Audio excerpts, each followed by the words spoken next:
दोस्तों, एक 38 साल की बड़ी ही खूबसूरत महिला होती है जिसका नाम सुनीता देवी होता है। देखने में बिल्कुल ही संगमरमर जैसा बदन, गोरा गठीला, एकदम ही वो सुंदर थी जिसे देखकर उसे उसका कोई भी दीवाना हो जाए। दोस्तों, सुनीता देवी के पति जिनका नाम सुरेश पासवान होता है, जिसकी उम्र 50 साल होती है और पेशे से वो एक जज होते हैं। दोस्तों, उनको किसी काम से 2-4 दिन के लिए बाहर जाना था। ये बात अपनी पत्नी वो सुनीता को बताते हैं।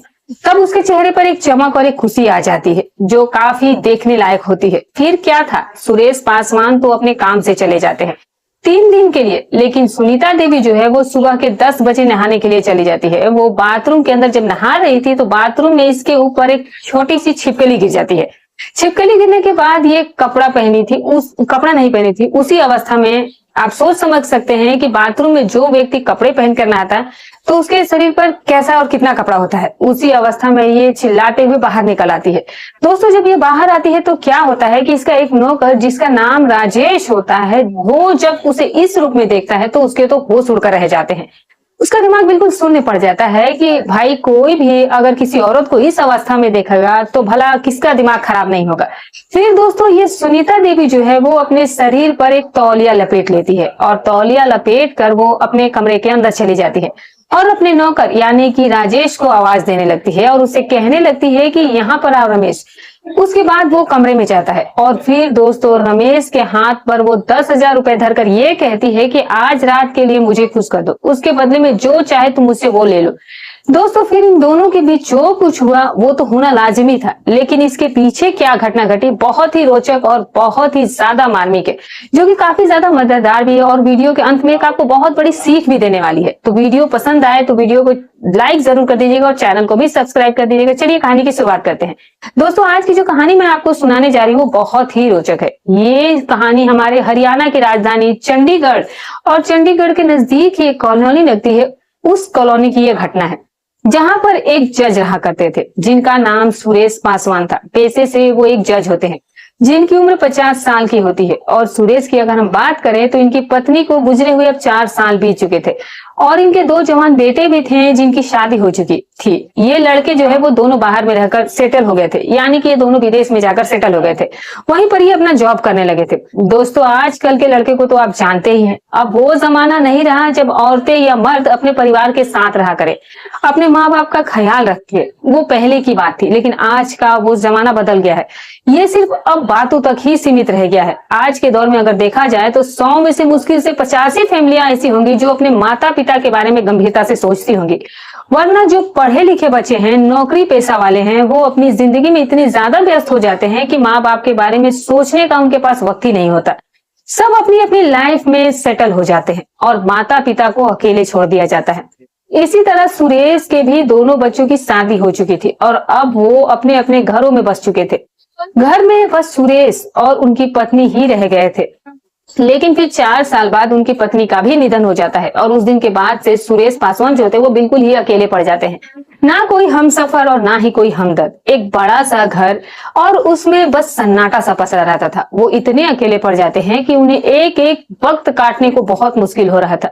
दोस्तों, जिंदगी में एक ऐसा पड़ाव जरूर आता है जहां जीवन साथी का होना बेहद जरूरी हो जाता है। वो उम्र होती है जहां ना माँ बाप की तकलीफ समझ पाते हैं और ना ही बच्चे आपका कभी अकेलापन महसूस कर पाते हैं। उस मोड़ पर सिर्फ एक हमसफर चाहिए होता है जो आपके सुख दुख में आपका साथ दे, आपकी बातों को बिना कहे भी समझ जाए। जीवन के उस सन्नाटे में बस उसी एक साथी की अहमियत सबसे ज्यादा होती है।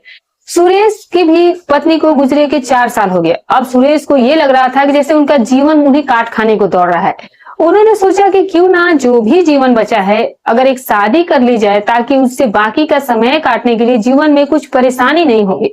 घर तो इसीलिए वो एक औरत की तलाश करते हैं। अब 50 साल की उम्र में औरत उन्हें किस तरीके की मिलेगी, आप खुद अंदाजा लगा सकते हो। दोस्तों, उन्होंने काफी कोशिश की तो उन्हें एक गरीब परिवार से एक लड़की, ज्यादा गरीब परिवार में नहीं, मिडिल क्लास फैमिली से ही वो लड़की थी, लेकिन वो एक विधवा औरत थी। उसका नाम होता है सुनीता। ये जो सुरेश पासवान थे, अपनी शादी की बात वो उनसे करते हैं तो वो लोग राजी हो जाते हैं शादी करने के लिए और फिर ऐसे इनकी शादी हो जाती है। शादी हो जाने के बाद सुनीता देवी की उम्र 38 साल की होती है। 38 साल की उम्र कोई ज्यादा नहीं होती और इस उम्र में सुनीता देवी की भी कुछ अपनी जरूरतें थी। लेकिन अगर सुरेश पासवान की बात की जाए तो उनकी उम्र सुनीता देवी से कई ज्यादा थी। और अगर बात की जाए तो सुरेश जो है वो इस जिस उम्र में है, अब वो संबंध बनाकर किसी औरत को पूर्ण रूप से खुश नहीं रख सकते थे। सब मर्द ऐसे नहीं होते, लेकिन सुरेश जो थे वो इस टाइप के थे। इस तरीके से जो सुनीता देवी को जो खुशी चाहिए थी वो उन्हें खुशी दे नहीं पा रहे थे। उन्होंने एक जीवन के साथी की जरूरत थी, इसीलिए उन्होंने शादी की। लेकिन सुनीता को एक शारीरिक जरूरत थी, इसीलिए उसने शादी की थी। अब उसके पति से उसकी शारीरिक जरूरतें पूरी नहीं हो पा रही थी, फिर वो दूसरी की तरफ ध्यान देने लगी। अब वो सोचने लगी कि उसकी जो पैसे की जरूरत है वो तो सुरेश जो है वो पूरी कर ही देता है, उसमें तो कोई कमी होती नहीं है, क्योंकि सुरेश के पास अच्छा खासा बैंक बैलेंस था, प्रॉपर्टी भी थी, उसके पास सब कुछ था। लेकिन जो उसकी शारीरिक जरूरतें हैं वो सुरेश से पूरी नहीं हो पा रही थी। इसीलिए सुनीता इधर उधर देखने लगती है। लेकिन फिर वो सोचने लगती है कि वो एक इतने ऊंचे ओहदे वाले की पत्नी है, अगर वो इधर उधर ताक झांक करेगी तो फिर ये उनके लिए सही नहीं होगा। सुरेश का एक ड्राइवर होता है जिसका नाम रमेश होता है। हालांकि सुरेश कभी कभी खुद भी अपनी गाड़ी चलाया करते थे।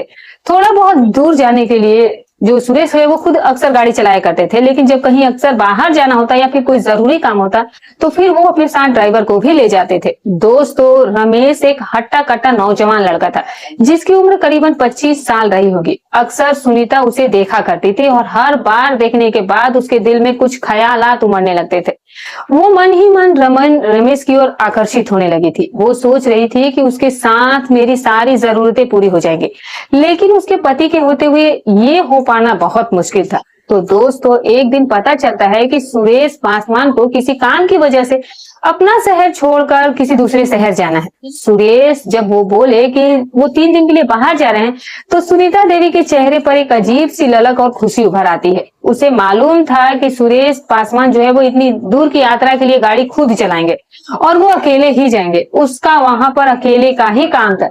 इसीलिए सुरेश ने रमेश से जाते जाते हुए कहा कि मैं यहाँ से जा रहा हूँ, 2-3 दिनों के लिए मैं शहर से बाहर रहूंगा। ऐसे में तुम घर का और फैमिली का ध्यान रखना और देखना पत्नी को कोई चीज की जरूरत हो तो तुम उसकी जरूरतें पूरी करवा देना, कोई चीज सामान वगैरह की जरूरत हो तो ला कर देना। सुरेश ने रमेश से कहा कि जो भी घर का छोटा मोटा काम हो वो तुम देख लिया करना और मैडम की अगर कोई जरूरत हो तो तुम उनमें मदद कर दिया करना। इतना कहकर सुरेश जो है वो सुनीता देवी को घर में रमेश के भरोसे छोड़कर चला जाता है। दोस्तों, उसके बाद उसके पति के जाने के बाद उसकी पत्नी ऐसे ही मौके की तलाश में थी, मतलब कि पूरा ही पहले से वो षड्यंत्र रच रखी थी। उसके बाद सुनीता देवी नहाने के लिए बाथरूम में जाती है, लेकिन किस्मत का ऐसा इत्तेफाक होता है कि जैसे ही वो नहाने लगती है बाथरूम की छत से एक छिपकली सीधे उसके ऊपर आके गिर जाती है। डर के मारे सुनीता देवी जोर से चीख पड़ती है और घबराहट में वो उसी अवस्था में ही बाथरूम से बाहर निकलकर भाग आती है। उस वक्त पूरे घर में सिर्फ रमेश मौजूद होता है। जब वो अचानक सुनीता देवी की चीख सुनता है तो वो घबरा जाता है, सोचने लगता है कि आखिर ऐसा क्या हुआ, मालकिन इस तरह से क्यों चिल्ला पड़ी। बिना कुछ सोचे वो दौड़कर उस दिशा में भागने लगता है जहां से की आवाज आ रही थी। तो मालकिन तो जिस अवस्था में थी वो देखकर तो रमेश के हाथ पैर फूलने लगते हैं। दोस्तों, क्योंकि रमेश ने जब देखा कि मालकिन एक 38 साल की काफी सुंदर और देखने में उनमें कोई कमी नहीं थी, चंचल काया थी उनकी, और जब इस अवस्था में उनको वो देखता है तो शायद किसी का भी ईमान डोल जाए। तो दोस्तों, अब रमेश जब देखता है तो वो शर्म के मारे अपनी आंखें झुका लेता है। इधर ये जो महिला थी जो कि सुनीता देवी थी वो भागती हुई कमरे के अंदर चली जाती है, एक तौलिया लपेट लेती है और फिर वो रमेश को आवाज लगाती है। रमेश सोचता है कि कोई प्रॉब्लम तो नहीं है। ये कमरे तक जाता है तो ये रमेश से कहती है कि घबराओ मत, अंदर चले आओ, कोई बात नहीं। अब दोस्तों, जैसे ही रमेश कमरे में दाखिल होता है तो उसकी नजर सामने खड़ी सुनीता देवी पर जाती है जो कि बस एक तौलिए में लिपटी हुई होती है। रमेश थोड़ा सा सकपका जाता है। वो नजरें चुराते हुए कहता है कि मालकिन बताइए क्या बात है, कुछ काम था क्या? सुनीता देवी उसकी ओर देखती है और मुस्कुराती है और उसे कहती है कि 2 मिनट तुम यहीं पर रुको। फिर वो अलमारी से 10,000 रुपए निकालती है। दोस्तों, वो धीरे से अपना हाथ रमेश के हाथ पर रख देती है और कहने लगती है कि तुम अच्छे से जानते हो, कोई तुम छोटे बच्चे तो हो नहीं, तुम्हें पता है कि मेरी और मालिक की उम्र में कितना फर्क है। हर एक औरत की कुछ शारीरिक जरूरतें होती है। अगर तुम आज की रात मुझे खुश कर देते हो तो तुम जो कहोगे इससे ज्यादा मैं तुम्हें देने को तैयार हूँ। मैं बाहर भी ये काम कर सकती हूँ, लेकिन बाहर मुझे किसी पर भरोसा नहीं है। तुम अपने आदमी हो तो मुझे तुम पर मैं भरोसा कर सकती हूँ। फिर क्या हुआ दोस्तों कि जब किसी को सामने से ऑफर मिला है तो भला कोई क्यों मना करेगा। इस अवस्था में देखकर जो राजेश होता है, जो रमेश होता है, वो पहले से ही मन बना चुका होता है। अपने आप को पहले ही वो जैसे तैसे कंट्रोल करा था। जब उसे सामने से खुला निमंत्रण मिला तो भला वो पीछे कैसे रह जाता है। फिर क्या था दोस्तों, ये जो लड़का था इसके साथ वो रासलीला करने लगता है। जैसे ये औरत चाह रही थी वो पूरी तरह से वो उसका साथ दे रहा था, हर तरीके से उसका पूरा सहयोग कर रही थी। और दोस्तों जब इन दोनों की पूरी रासलीला समाप्त हो जाती है, जब दोनों एक दूसरे से पूरी तरह से संतुष्ट हो जाते हैं, तो फिर वो उसी बिस्तर पर सो जाते हैं। अब 3 दिन तक जो दिन रात इनकी रासलीला है वो इसी तरीके से अच्छे से चल रही थी। एक तरह के पति पत्नी की तरीके से दोनों ही अपने घर के अंदर दिन रात एक जैसे ही सब कुछ करे जा रहे थे। बिल्कुल सब कुछ सही चल रहा था। लेकिन 3 दिन बीत जाने के बाद जो सुरेश होता है उनके घर में अब उनकी एंट्री हो जाती है। अब एंट्री के बाद घर में ये सब हो पाना बहुत ही मुश्किल हो जाता है। अब कुछ ना कुछ इन्हें जुगाड़ तो लगाना ही था। लेकिन देखते ही देखते 10 से 20 दिन बीत गए। फिर बीच से 1 महीना भी गुजर गया। डरते डरते छुपते छुपाते दोनों के बीच कोई भी तरह के संबंध नहीं बन पा रहा था। बस एक दूसरे को वो भूखी निगाहों से देखते रहते थे। लेकिन सुरेश की वजह से वो कुछ कर ही नहीं पा रहे थे। आखिर क्या करे दोस्तों। फिर दोस्तों जब मालकिन सुनीता देवी से रहा नहीं जाता है तो वो सोचने लगती है कि आज रात तो कुछ भी करूंगी लेकिन मैं उसके साथ समय बिता कर रहूंगी। जब वो देखती है कि उसका पति सूरज जो है वो पूरी गहरी नींद में जा चुका है, सो चुका है, तो वो तुरंत ही अपने बिस्तर से उठ जाती है और उठने के बाद वो सीधे रमेश के कमरे में, जो कमरा था, जो कमरा उसे दिया गया था, वो वहां पर चली जाती है। और वहां जाने के बाद फटाफट रमेश से कहने लगती है कि जल्दी से काम निपटा लो, मुझसे रहा नहीं जाता है। 1 सेकेंड के अंदर वो सब कुछ करना, खेलना शुरू कर देती है। इतने में जब उसका आधे घंटे के अंदर अपना प्रोग्राम खत्म करने के बाद चुपचाप आकर यानी कि अपने पति के पास आकर सो जाती है। लेकिन ये करते वक्त उसके दिल में एक अजीब सा डर भी था। उसे लग रहा था कि कहीं कोई उसे देख ना ले, कोई उसे पकड़ ना ले। और दोस्तों फिर ऐसे ही 10 दिन गुजर जाते हैं और फिर वो इसी तरीके से करते हैं। इस तरीके से करते करते करते 10 दिन बीत जाते हैं। लेकिन हर बार सुनीता देवी के मन में एक डर सा बैठा हुआ होता था, क्योंकि जो काम डर के साये में होता है उसमें वो सुकून, वो मजा नहीं आता। असल मजा तो तब आता है जब इंसान बिना किसी डर के इत्मीनान से कोई काम करे। अगर आप कोई भी काम कर रहे हो और आपके भीतर डर छिपा हुआ है तो आप उस काम को पूरी तरह से महसूस ही नहीं कर सकते। उसकी गहराई, उसकी खुशी, उसका असली स्वाद छीन जाता है। जब तक आपको लगेगा कि आपको कोई नहीं देख रहा है तब उसको इत्मीनान से आप कर पाओगे। जैसा कि सुनीता देवी के साथ हो रहा था। तो सुनीता देवी को लगा कि कुछ ऐसा करना चाहिए जहां पर मुझे डर ना लगे।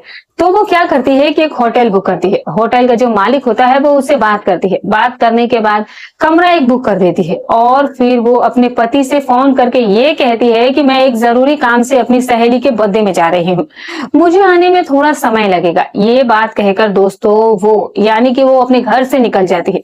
इधर जब वो होटल में पहुंचती है तो रमेश से भी कहती है कि कुछ ना कुछ तो बहाना बनाकर तुम भी इस होटल में पहुंच जाओ।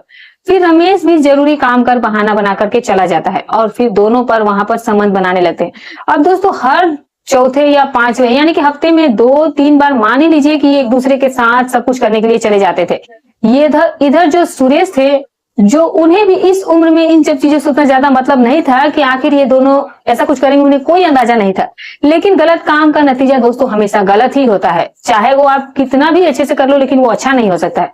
अच्छी चीज फैलने में, अच्छी जो बात होती है उसको फैलने में, उसको उजागर करने में समय लगता है, लेकिन गलत चीज को उजागर करने में बिल्कुल भी समय नहीं लगता है। अब जिस होटल में सुनीता देवी कंटिन्यू जा रही थी रमेश के साथ, उसी होटल में एक रात सुनीता देवी और रमेश कमरे में जब मौजूद थे तभी रात के करीबन 10 बजे का समय हो रहा था कि इनको जो पुलिस वालों को कहीं से ये खबर लेती है कि इस होटल के अंदर अवैध तरीके से गैर कानूनी काम हो रहे हैं। लड़के लड़कियों को जो गलत तरीके से हो रहा है, यहाँ पर रेड पड़ जाती है। अब रेड पड़ जाती है तो हर एक कमरे की तलाशी ली जाती है, हर एक कमरे को खोला जा रहा था। जब सुनीता देवी के कमरे तक पहुंचा जाता है तो सुनीता देवी के तल पर उनके शरीर पर थोड़े बहुत कपड़े होते हैं और पुलिस वाले जो है वो कमरा पीटने लगते हैं। अब जब कमरा वो पीटने लगते हैं तो जैसे तैसे वो खुद को संभालते हैं। जब सामने वो दरवाजा खोलती है तो उसके होश उड़ जाते हैं, क्योंकि भाई वो उसके पति इलाके के जज थे तो इतना तो इंसान को पता ही रहता है कि कौन सा इंसान किस ओहदे पे है। तो उन्हें पता था कि ये फलाने की वाइफ है। जब पुलिस वाले देखते हैं तो वो हैरान रह जाते हैं कि ये जज साहब की पत्नी है और किसी अनजान लड़के के साथ होटल में इतनी रात में क्या कर रही है। वो कोई बच्चा तो था नहीं। फिर क्या होता है दोस्तों कि पुलिस वाले इनको पकड़ ले जाते हैं और पकड़ ले जाने के बाद मीडिया में खबरें आप जान ही सकते हैं, सोशल मीडिया पर ये वायरल हो लगती है। सब कुछ मतलब कि चारों तरफ ये घटना फैलने लगती है। ये जनवरी 2023 की घटना है दोस्तों, जिस दिन ये लोग पकड़े जाते हैं। फिर दोस्तों सुरेश पासवान को फोन किया जाता है। पता चलता है कि उनकी बीवी उनके ड्राइवर रमेश के नौकर के साथ पकड़ी गई है। इस अवस्था में तो उन्हें सुनकर बहुत ज्यादा हैरानी होती है। जैसे तैसे वो पैसे वगैरह देकर यानी कि रमेश को और अपनी पत्नी को छुड़ा लेते हैं, और छुड़ाने के बाद अपनी पत्नी के लिए वो कागज वो खुद वकील होकर मतलब कि वो तलाक के खुद ही पेपर तैयार कराते हैं और अपनी पत्नी को हमेशा के लिए तलाक दे देते हैं और उससे कोई भी रिश्ता नहीं रखते। वो हर चीज को कानूनी तौर पर बिल्कुल ही खत्म कर देते हैं। इधर दोस्तों जो रमेश होता है उसे भी काम से निकाल दिया जाता है और उसे भी गांव भेज दिया जाता है। लेकिन दोस्तों सोचिए कि सुरेश जो है वो उस उम्र पर पड़ाव पर जाकर उन्होंने सोचा कि उन्हें एक जीवन साथी की जरूरत है, लेकिन एक ऐसे औरत उनका पल्ला पड़ गया कि जिसने उनका नाम खराब कर दिया, उनका नाम ही बदनाम कर दिया, क्योंकि वो उसकी पत्नी थी। अगर हम कुछ गलत करते हैं तो हमारा नाम बाद में आता है, हम जिससे जुड़े हुए हैं पहले उसका ही नाम आता है। जैसे कि सुरेश, अब कोई कहेगा कि सुनीता देवी किसकी पत्नी है, तो जज साहब सुरेश जी की वो पत्नी थी। उन्होंने ये सब किया तो दोस्तों सबसे पहला वो जो बदनामी थी वो सुरेश की ही हुई थी। उनको भी लगा कि इतना बड़ा मैंने अपना करियर खड़ा किया, मैंने इतनी उम्र बिता दी, तब कहीं कुछ नहीं हुआ। लेकिन आज एक घटना की वजह से उनका जो नाम है वो सोशल मीडिया से लेकर मीडिया में चारों तरफ बदनामी कर रहा था। तो दोस्तों जिसके बाद सुनीता देवी अब आगे क्या करेगी आप खुद ही समझ सकते हैं। वो अपनी जिंदगी में क्या करेगी क्या नहीं करेगी ये कह पाना बहुत मुश्किल है, लेकिन सुरेश के लिए इस उम्र में ये सब कुछ देखना बहुत बड़ी बात है। दोस्तों ये थी आज की कहानी, आपको कैसी लगी कमेंट करके जरूर बताइएगा। इस घटना को सुनाने का हमारा उद्देश्य किसी की भावनाओं को ठेस पहुंचाना नहीं है, बल्कि आपको जागरूक और सतर्क करना है, ताकि आप ऐसी घटनाओं से खुद को बचा सके और समय रहते सही निर्णय ले सके। क्या सही है क्या गलत है, तो दोस्तों आप जो भी राय रखते हैं कमेंट बॉक्स में जरूर बताइएगा। फिर मिलूंगी कल आपसे एक और नई सच्ची कहानी के साथ। तब तक अपना और अपनों का ख्याल रखें। जय हिंद जय भारत।